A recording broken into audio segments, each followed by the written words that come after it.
Hello, and welcome to our first of 3 video sessions on total participation techniques.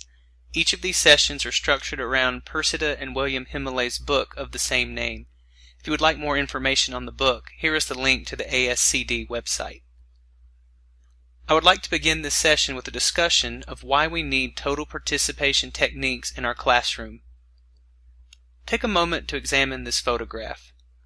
Do these students appear to be engaged in the classroom discussion of the novel? If you said no, what led you to that conclusion? Is it the look on the teacher's face, or that the students appear to be whispering? Now examine this photograph. Again, does this student appear to be engaged in the classroom? What led you to that conclusion? Both of these photos show students who are disengaged, and both situations require action by the teacher. But if this were your classroom, which of the two situations in the photographs would you be more likely to notice during a lesson? The whispering students or the daydreamer? In our classrooms, we are often guilty of teaching to our loudest students, the ones whose hands go up first or who jump out of their seats to answer questions. But what about our quieter ones? How can we be sure they are engaged in the lesson?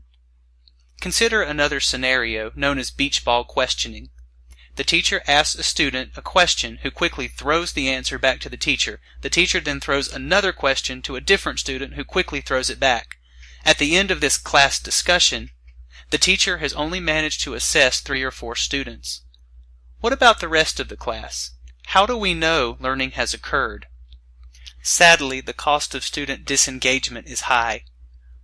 According to the After School Corporation, a nonprofit working to provide all students with the same educational opportunities regardless of socioeconomic status, reports that 1 in 4 students will drop out of high school. Research by Bridgeland, DiLulio, and Morrison cited the #1 reason for students dropping out of high school is boredom. Many social factors play into the high dropout rate that are well beyond the control of teachers. But we must still ask the question, if these students were identified at a younger age, could this have been prevented?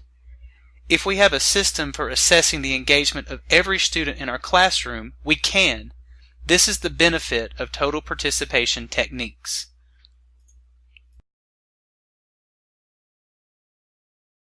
Take 5 minutes to consider the following question. During your last lesson, how much responsibility for demonstrating cognitive engagement did you place on your students? Write your answer on the reflection sheet provided or in the discussion board accompanying this video.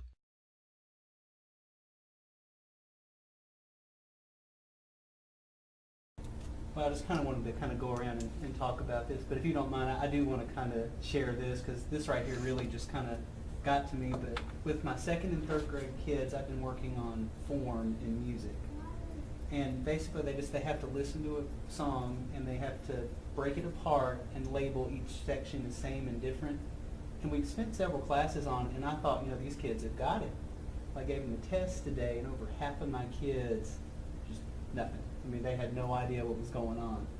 And so I went back and I was really trying to think about what had happened, and it was because I never gave them a chance to actually sit down, and I didn't give them a chance to try it enough. I was doing all the talking, and I missed a lot of kids who didn't know what was going on. So kind of going back to this little reflection question, I wasn't engaging them like I thought I was.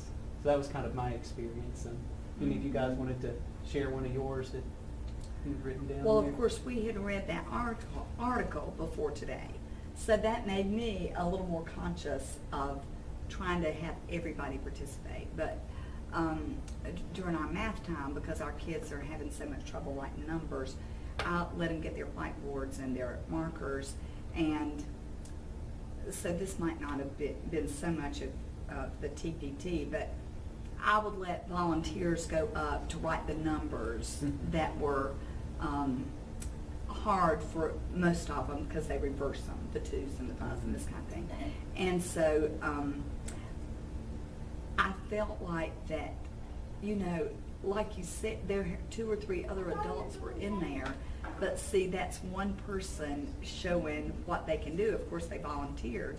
And I feel like that they were, by them all being seated on the carpet, this is the first time I've done this, there are a lot of people having trouble with writing their numbers than I realize, because I think we assume so much and take it for granted. So I'm just saying that we need to do more of this sharing and being together. Same thing as So, happened to me. yeah, kind of the same thing that happened to you. Mhm.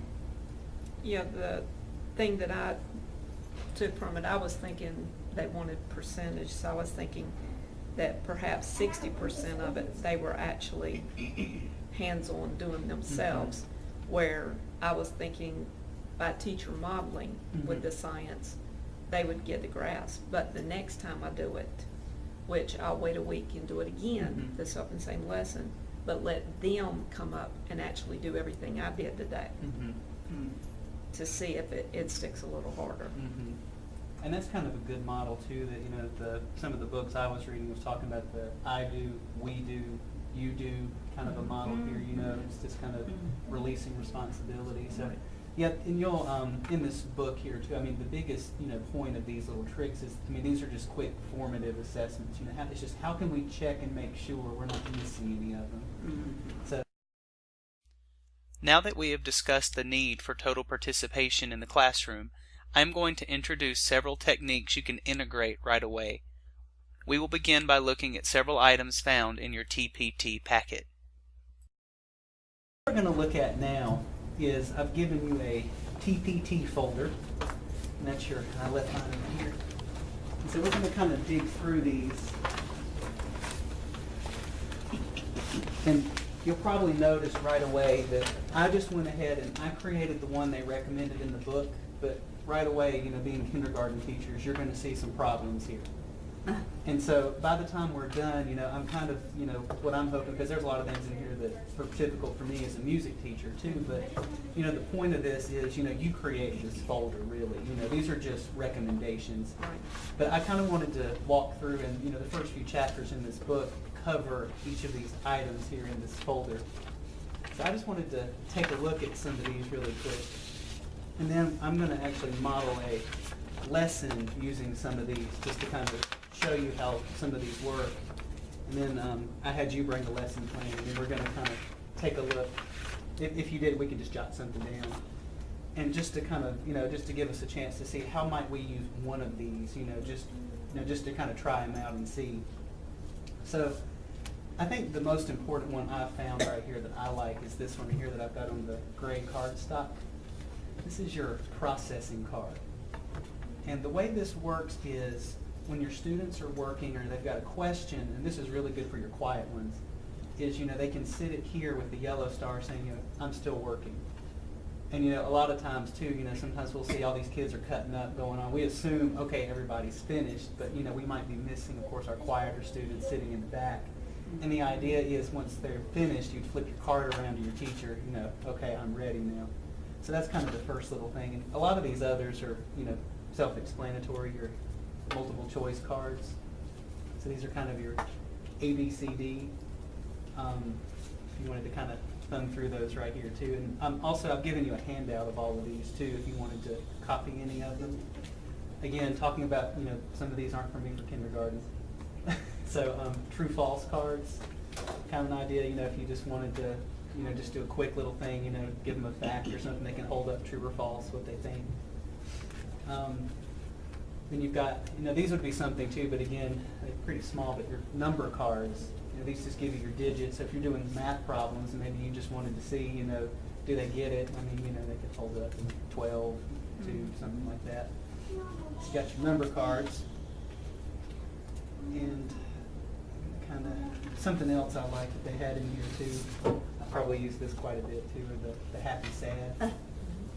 You know, these were meant to be held up too, but I kind of, just kind of the way these were, I thought they were kind of small. I thought they could, you know, kind of point here too. But, you know, if you're doing the lesson and you want to talk about feelings and expressions or things, you know, they've got this little handout.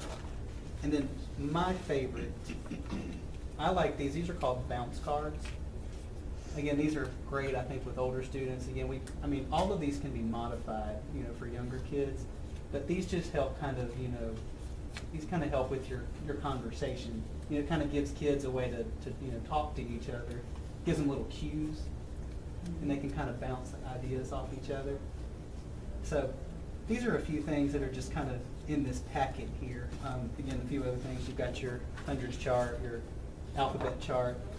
And I'm actually going to skip over this one right here. We're going to actually talk about this one specifically when we kind of go in a little bit later. And then, of course, you notice you had another small envelope. This is scratch paper. So, if you just wanted to do a quick little, quick writer, have them draw a quick picture, this is here ready to go. So that's your TPT folder. Now that we have been introduced to the TPT packet, I will now demonstrate a lesson that uses several of these items. The lesson will be on Arnold Schoenberg and his 12-tone system. Please note, this lesson is intended for a high school music appreciation course. I have purposely selected this topic due to its highly specialized nature. This lesson simulates how these techniques can be used to teach a topic for which many have limited background knowledge. At the end of the lesson, you should be able to identify a tone row that is presented in retrograde inversion. Arnold Schoenberg was a 20th century composer writing during the height of the First World War.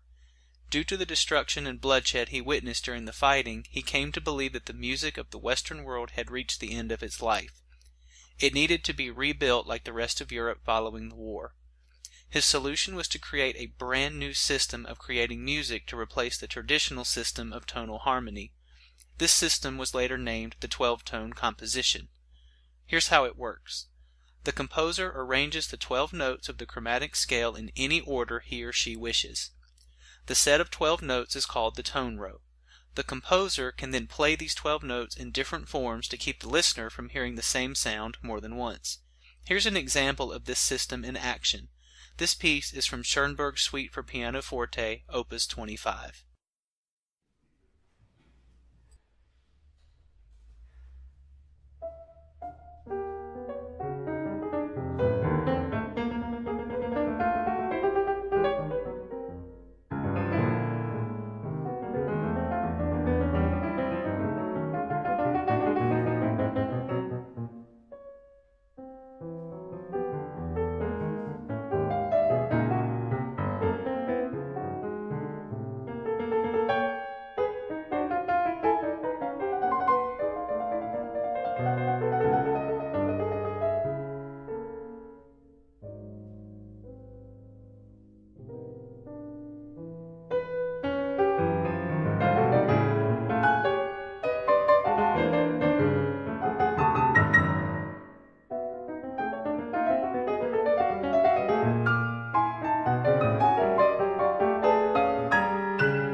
For today's lesson, we will only be discussing retrograde form, which is the original 12 notes played backwards.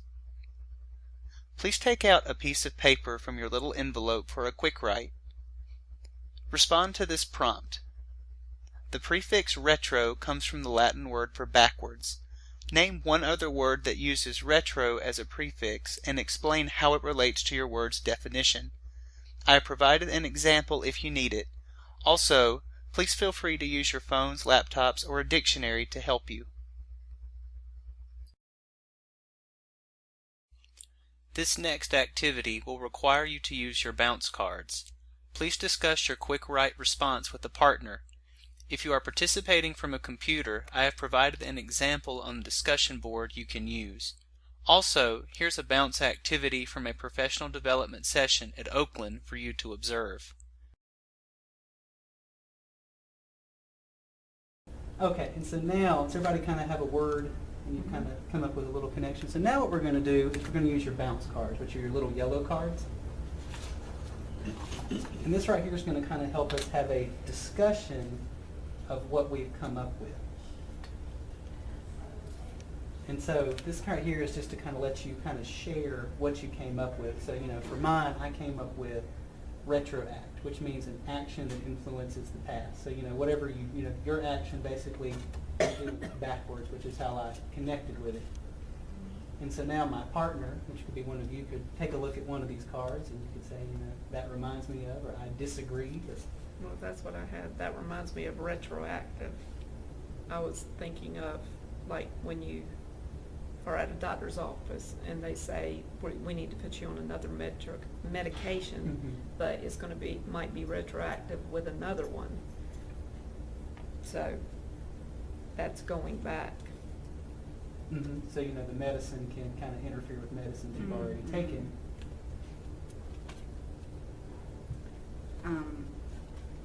Have you thought about retrospect? Is that what I'm saying? Yeah. Well, I think as teachers, you always reflect back on things that you do and hopefully use them to your advantage. I like how you said we, you know, as teachers like to do a lot of reflecting and kind of looking backwards and how we can improve our work. Right. So that's just kind of, so the one I came up with too was retro. But you can kind of see, I mean, these are just meant, you know, to kind of help you kind of start a conversation. It gives you just little ways to bounce ideas off each other, kind of like how, you know, I said retroactive, you know, talking about, you know, actions influencing the past. She came up retroactive, you know, connected it to medicine, and then, you know, you're talking about reflecting backwards. Please take out another sheet of paper from your little envelope and respond to this question. How does the prefix retro relate to the definition of retrograde form in the 12-tone system?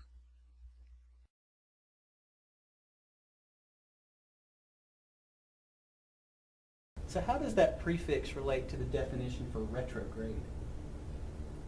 So if we go back here, and I'll come back and rewind to our... So remember, if you take a look right there, look at that first set. And think about what retro means, and then take a look. So the one at the top is your original. Now look at the second one, which is retrograde. What do you think that might mean? It's the reverse image. You're going, yeah, completely Right. backwards. So if you notice, we start with the E on the top one, and then if you look right there, we kind of the same thing backwards. So retrograde is the same 12 notes played backwards. Now for a quick assessment to see if you have met today's goal, which is the student will be able to identify a tone row presented in retrograde inversion. Please use your multiple choice cards to answer the following questions. Which of the following is in retrograde form?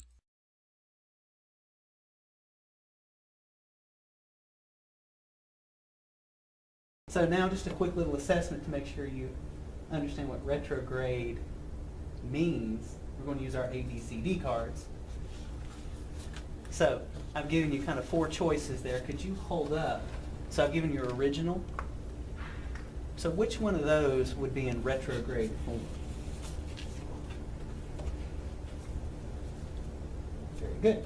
So you can see that right there would be a way, you know, again, if I had, another kid standing there doing this, without me necessarily calling it out, I can say, well, let's take a look at it, and that lets me know we need to go back over something, I've missed something.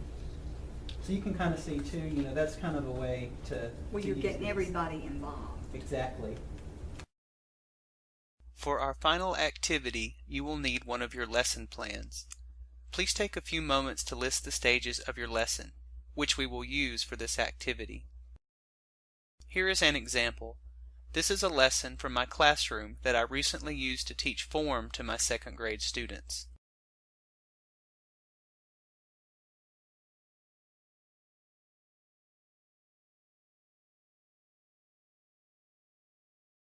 Now that you have compiled a list of stages for your lesson, think about the level of participation each stage requires. For example, in my lesson, I would label Introduce Form at the Smartboard as a low participation activity and have students make shapes with scarves a high participation activity.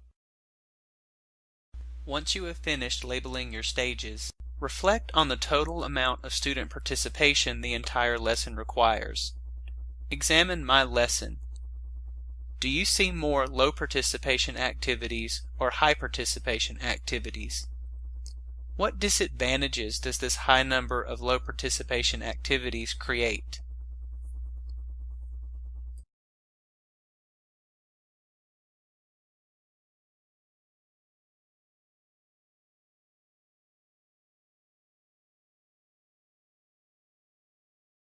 I did Halloween words.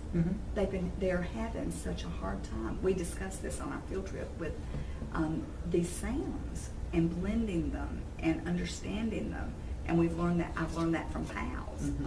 So this is these were a lot of big words, but we just used Halloween. I'm just saying that they were I have had many times that I felt like they were not participating. It was low participation, but they were excited about these Halloween words, and we, talked about the parts of the words, Mhm. and they wrote the words and spelled the words. So there wasn't even a lot of complaint from those who might not have usually not want to do anything. Right. So, is that what you want? Yeah, we can, let's just, just for a second, let's just kind of outline the lesson. What was the first thing Well, that it was you a did? smart board. I mean, I did it on the smart board, Okay. and I wrote the word Halloween, and we clapped clapped the parts of the word Okay. Halloween, and then we talked about the sounds that each part made, and we actually spelled it together. So they were very actively involved with it. And then though, you've always got only a few though that actually get those sounds Right. immediately, and the vowel sounds. Mhm. So after you kind of discussed the spelling, what was kind of the next little part of that lesson? Were there some other words or? Well, actually, they decorated around it, so we put it in our desk to save it, so we can write sentences with the words. Okay. And one little girl raised her hand and said she put a period behind every word. And I said, well, now, and so I got to bring across the point that you don't put a period just beside of a word, that we write a sentence, and Okay. put a sentence with it. I just kind of jotted down some things. So you talk about, you wrote Halloween up on the board. Mm-hmm. You had the students clap the syllables of the word, Mhm. and then you kind of discussed how you sound them out and spell Yeah, them. and then I would write write the parts, and then they would write the parts. I mean the words. Mm-hmm. We would spell the parts together, and then they So they were were writing doing it it as down. I was doing it. Okay. Mm-hmm.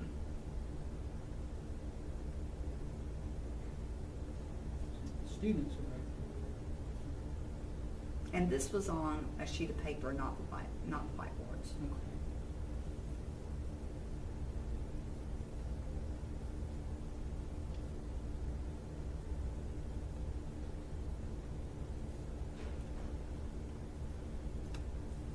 And then we read them. There's a little something that you can use too, so you can kind of look through and see, Mhm. So would this one be, low participation or high participation? Wrote Halloween. Yes, if the teacher would write Halloween. Right. Well, that would be low. Okay. And then clap syllables. That would be high. And then discuss spelling. Well, that was high because They were talking back to you. they were if I said goblin, okay, what does goblin begin with? Mhm. And the and Okay. so they were all participating in Mhm. that.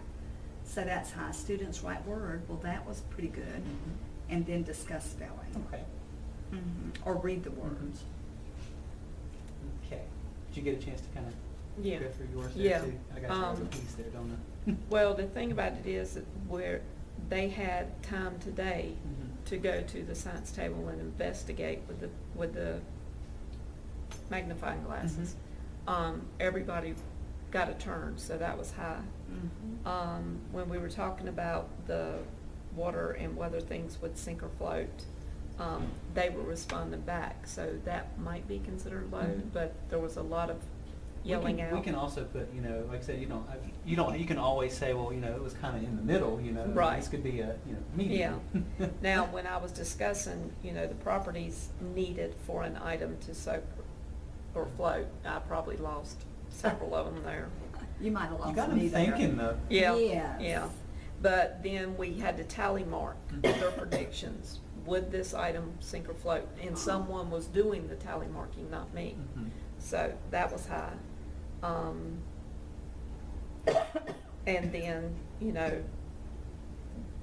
they saw the results at the end, Mhm. which ones were up and which ones were down.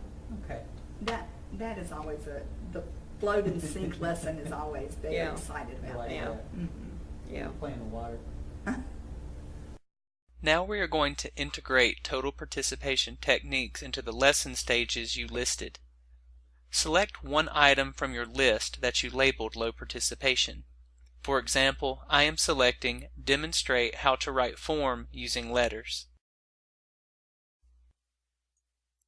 Now select one item from your total participation packet and add it to this item.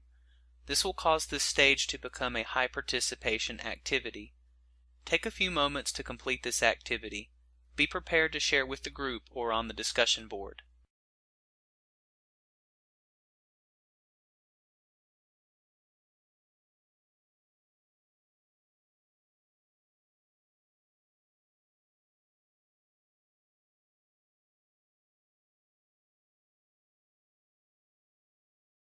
So what we're going to do now, this is kind of what I did with my lesson, is, find one thing just in your lesson. I had a lot that I could have done with the one that I passed out to you there.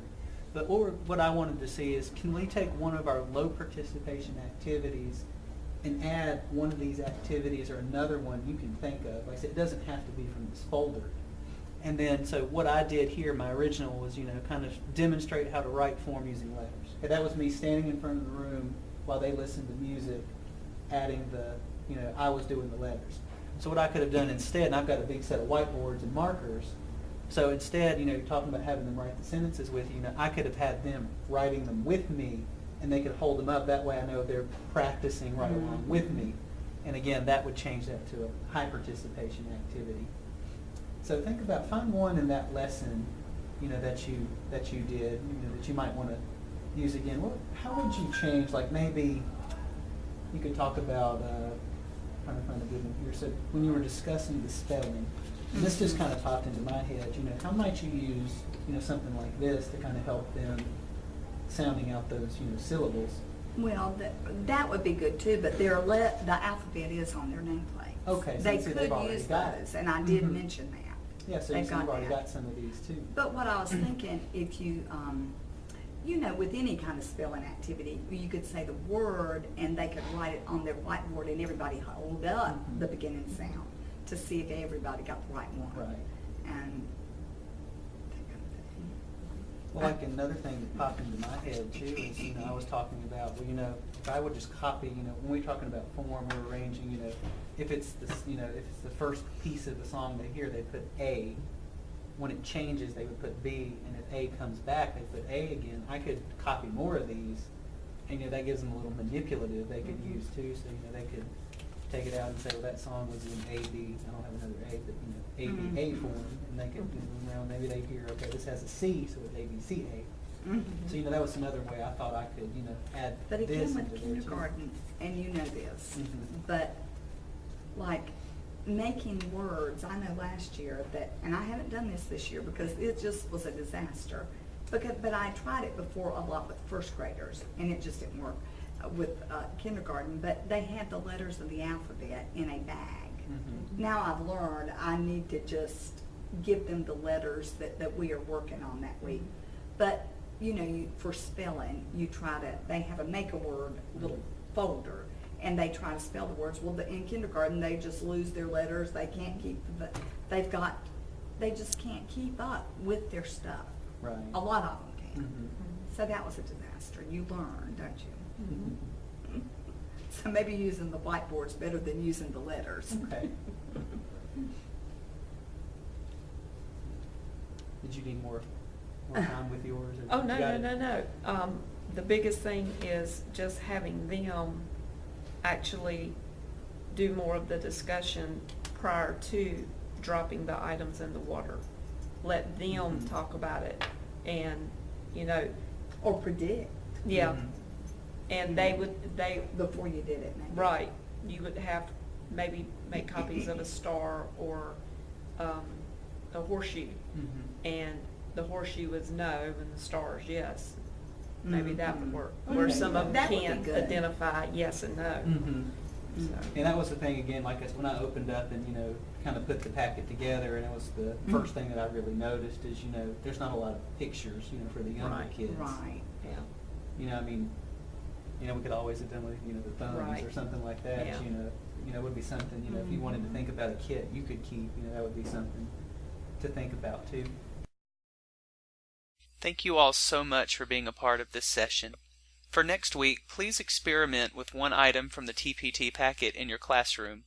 Please remember the packet is only to give you ideas. You can add or remove any item you wish to make the packet fit your classroom needs. If you wish to create your own total participation technique, please feel free to do so. When we return, be prepared to share your experience at the next meeting. If you are participating in these sessions at your computer, please share your experience on the discussion board. As you're leaving, take a moment to consider this question. Which of your students would benefit the most from your consistent use of total participation techniques? Thank you, and I look forward to hearing about your experiences when we return next week.